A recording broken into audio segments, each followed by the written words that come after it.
I often ask myself, why? How come what I know is different from what I feel? I know my parents abused me.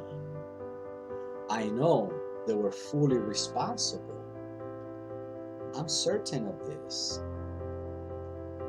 From deep within myself, though, comes a feeling that insists I was responsible, that the abuse somehow was justified, not for misbehaving, but for who I was.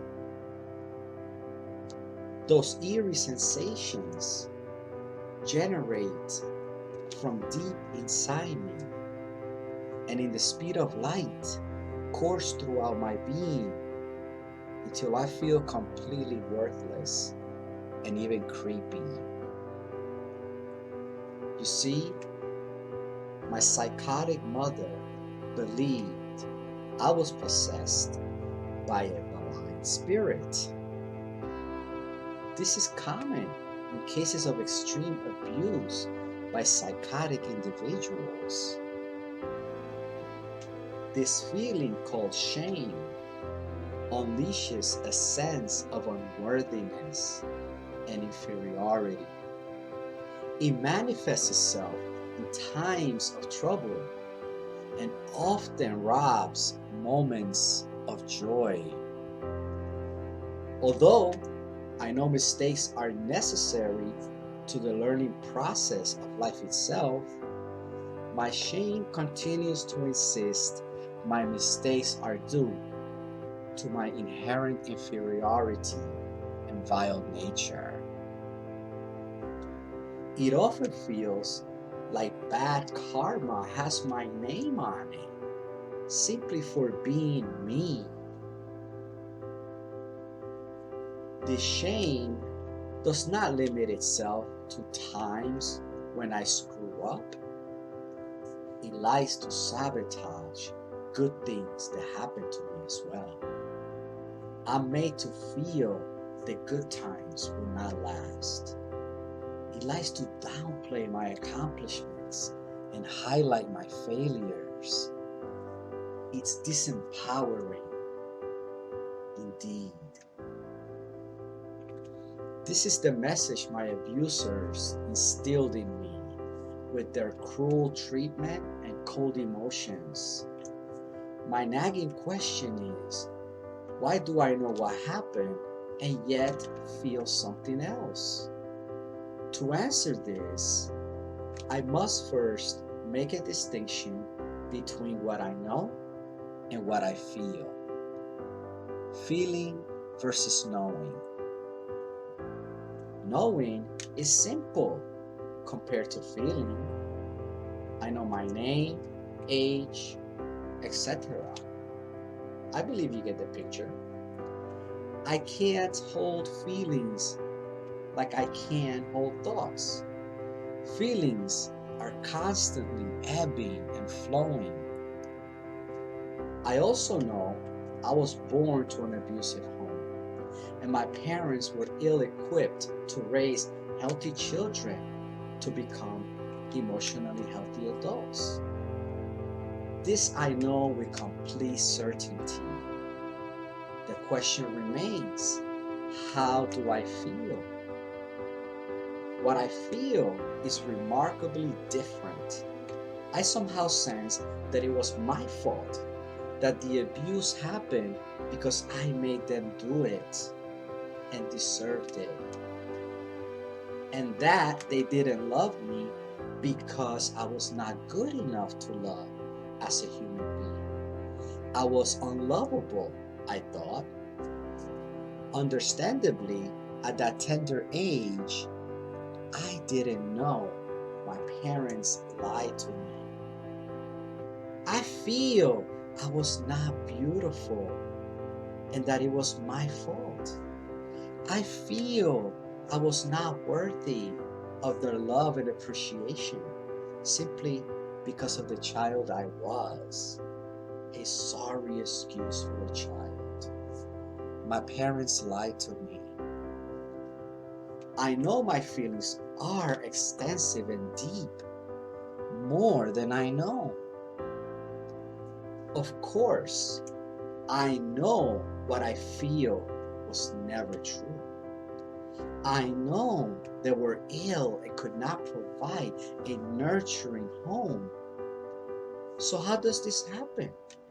How is it that what I feel more often than not overwhelms what I know? The answer has to do with what comes first, feeling or knowing. Feelings came before thoughts. Before we ever thought, we felt. Through feelings, we communicated with our caretakers. There was no thinking, only feelings. A good parent will respond with caring feelings of her or his own. Words were not necessary. No thinking, no knowing. When child mistreatment happens, the child does not know what is happening. There is no thinking. There's only feelings of sadness and terror. I simply didn't know my mother was mentally disturbed and my father emotionally crippled. My parents lied to me. They manipulated my young mind into thinking I was responsible for my abuse. They taught me how to hate myself. This rationale made it possible. Like any child, I thought my parents knew better. After all, they fed me and provided me a place to sleep. They know a lot. They're smart, I thought. They're bigger and stronger. They're powerful and smart and good.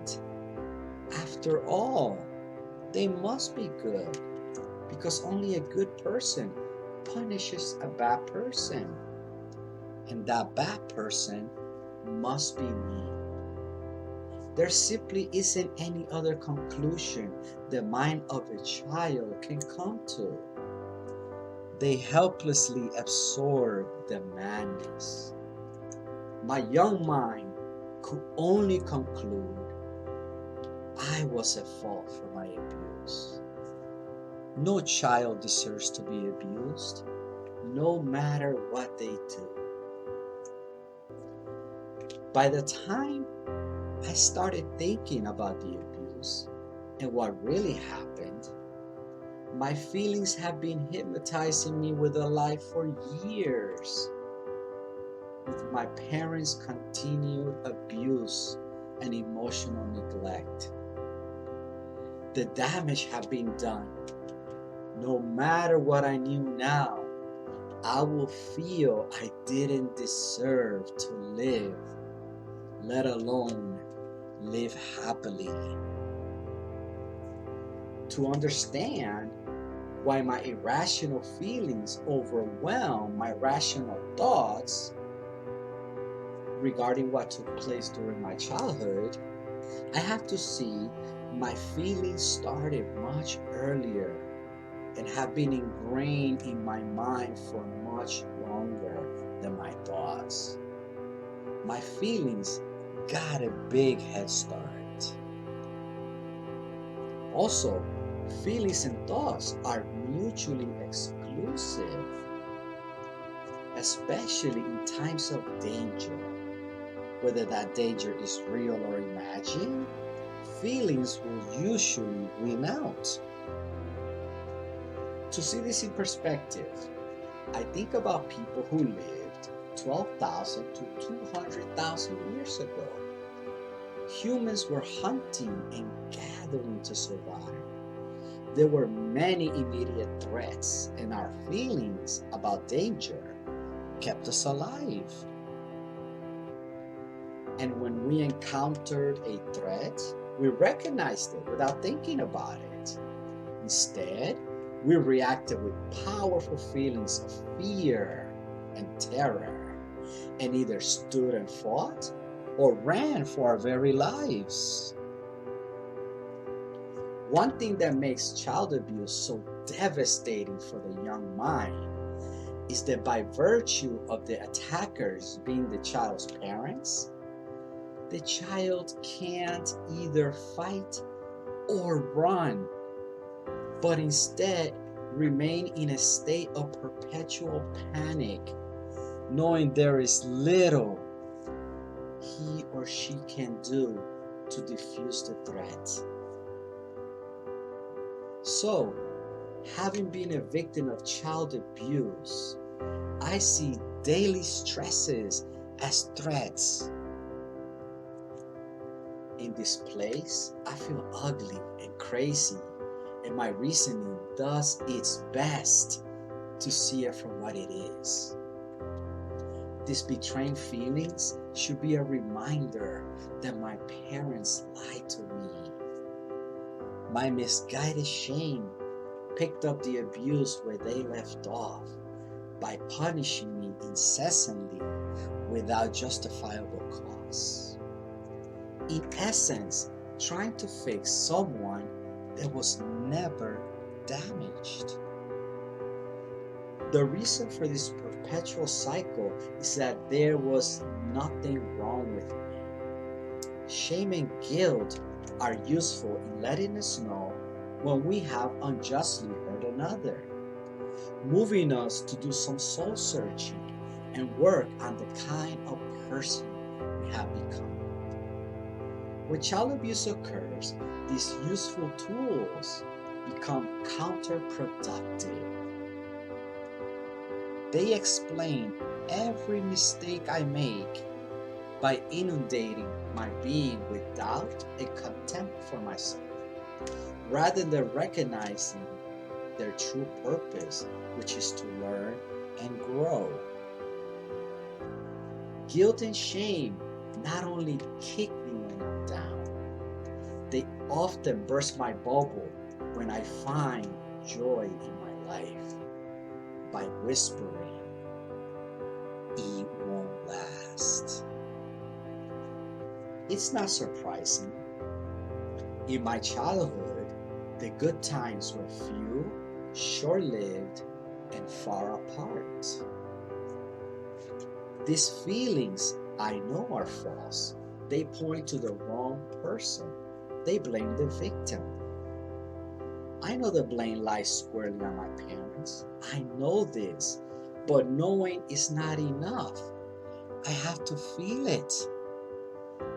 These feelings, they need names. I will name them after the ones who planted the seeds of guilt and shame in my then young, helpless mind. My parents, Josian and Magali. Now they're not so elusive. These two people had the responsibility to raise me by protecting and nurturing my body and mind. Instead, they created an inner voice that haunts me today. It will serve me well to confront what they said to me long ago that tortures me today, and let them know they hurt me. Of course, there's no going back in time. The only place to go is within and find my wounded and still hurting inner child. When I'm unable to believe in myself, it will be beneficial to remember a time when my parents sowed the seeds of self-doubt in my young mind. When I find it difficult to love the person I am, I have to remember the times when they showed no love. When I feel angry and impatient with myself, I have to remember the times they were angry and impatient with me. When I sell myself short and find it hard to respect myself, I have to remember the times when they disrespected me as a person. And when I can't feel I deserve to have joy in my life, I have to recall the joyless childhood that we're only able to provide. The truth is, my mother was a wounded and angry child, throwing a tantrum, while my father was a wounded, sulking child, so afraid of being disrespected. They have to be faced in order to see where these feelings came from. Yes, they were created within my mind and lived there.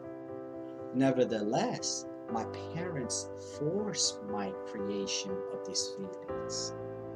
Children are not responsible for creating a sense of self.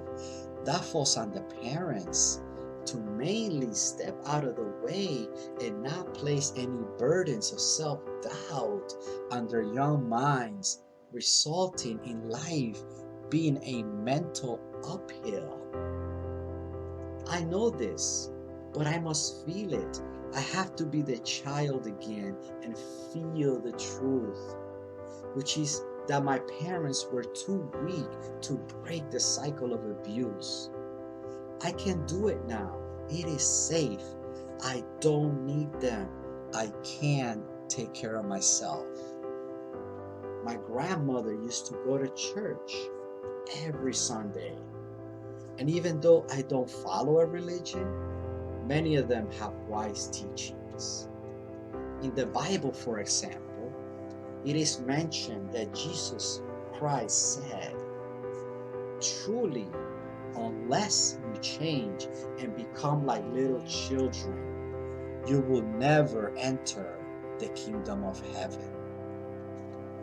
This wise passage tells us that only through the heart of a child can we become carefree, wonderful, and loving. And that sounds like heaven to me. Adolescence is a time we seek independence. It is a natural transition from childhood to adulthood. A host of problems often arise, however, when the child was not allowed to be a child. It is a child's birthright to be playful, happy, carefree, protected, and loved. Childhood needs its day in the sun before a healthy adolescence and adulthood can be fully actualized. Missing the opportunity to be a child would result in a perpetually wounded inner child. For us to heal, we have to give ourselves permission to be childlike and allow that fundamental part of us to finally play and be carefree.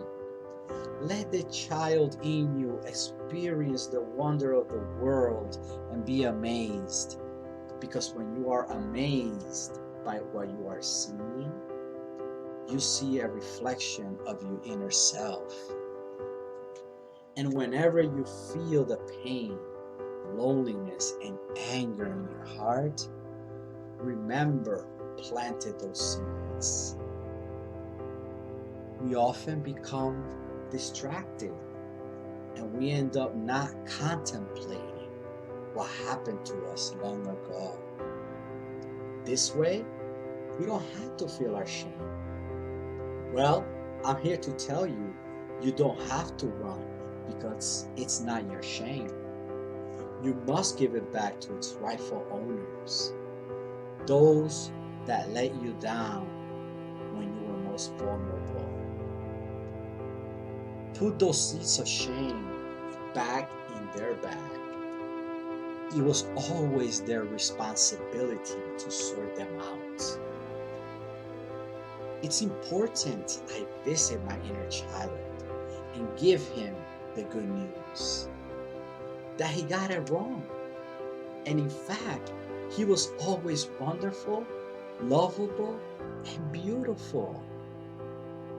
And tell her she's not to blame because she was a child and she was not supposed to know. It was the adults that were supposed to know. I'm here now. I am both man and child. It is the child within that's hurting. I have to go to him and hold him and tell him that he did not deserve that. The truth may hurt at times, but it's healing, liberating. Today, I decide to confront those feelings and respond to my inner child's cry. I'm here to hold you and take care of you. I love you.